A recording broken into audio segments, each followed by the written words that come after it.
Saudara-saudara yang terkasih di dalam Yesus Kristus, salam damai dan selamat mengikuti renungan pada hari ini. Mari kita sama-sama meneruskan pembelajaran kita pada hari ini. Judul renungan kita pada hari ini adalah Jadilah pemimpin membawa kepada kebenaran Tuhan.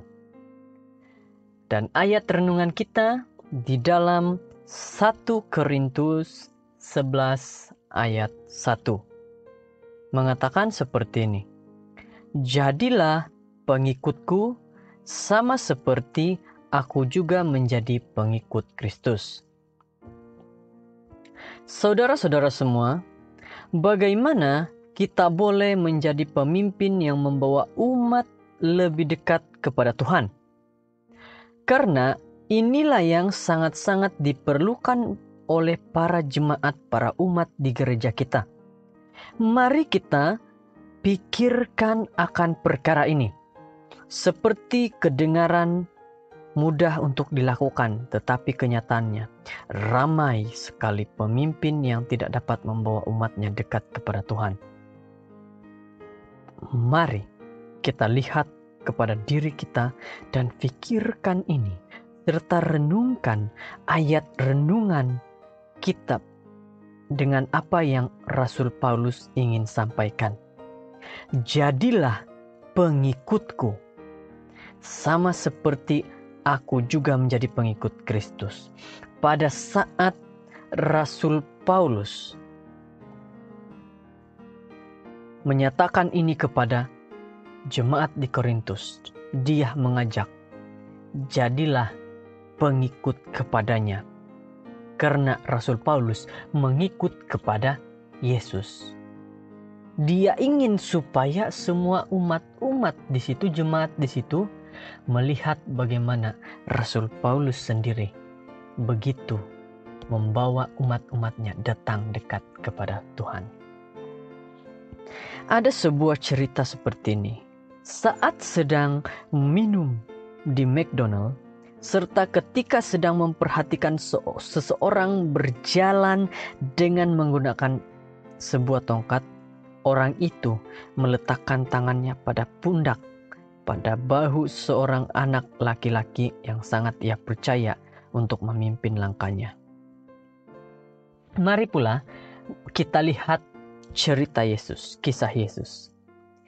Yesus berbicara tentang para pemimpin yang tidak dapat dipercaya. Dia menyebut para pemimpin agama pada zamannya sebagai orang yang munafik dan orang buta yang menuntun orang buta. Matius 15 ayat 7 hingga 14. Ahli Taurat dan orang Farisi mengajarkan tradisi ciptaan manusia dan bukan perintah Allah. Sekarang ini banyak orang melalui radio, melalui TV, dan menggunakan mimbar mengatakan, ikutlah aku memiliki kebenaran. Ini merupakan kebingungan yang pada akhirnya menyesatkan orang.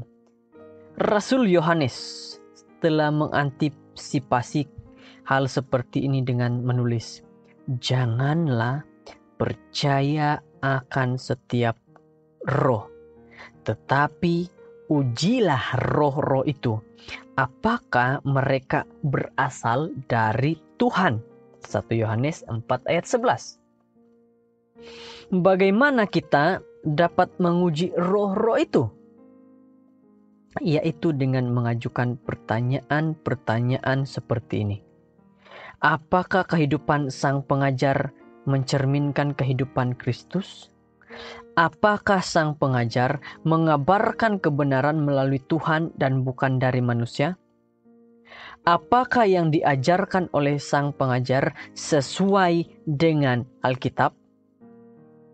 Para pengajar dan pemimpin yang dapat dipercayai akan senantiasa menuntun umatnya, menuntun kita kepada Tuhan sebagai jalan kebenaran dan hidup. Yohanes 14 ayat 6. Dan bukan kepada diri mereka saja.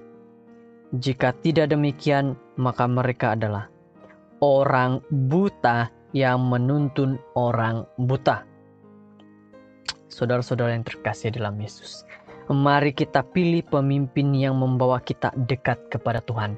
Inilah yang umat-umat Tuhan di dalam gereja, umat-umat Tuhan yang mau ada di dalam gereja, yaitu pemimpin, ketua yang membawa umatnya lebih dekat kepada Tuhan. Saudara-saudara yang terkasih di dalam Yesus, jangan kita biarkan umat, jemaat, anggota gereja terbiar dan tidak ada pemimpin yang membawa mereka dekat kepada Tuhan. Seorang pemimpin yang baik mengetahui, menunjukkan, dan berjalan di jalan yang benar bersama Tuhan. Inilah renungan, inilah pelajaran kita pada hari ini, yaitu jadilah pemimpin membawa kepada kebenaran Tuhan. Jadilah ketua yang membawa umatnya dekat kepada Tuhan. Terima kasih karena saudara-saudara sudah mendengar akan renungan pada saat ini. Kiranya menjadi kekuatan bagi kita dan kita sebagai pemimpin agar membawa jemaat kita, anggota gereja kita dekat kepada Tuhan. Terima kasih.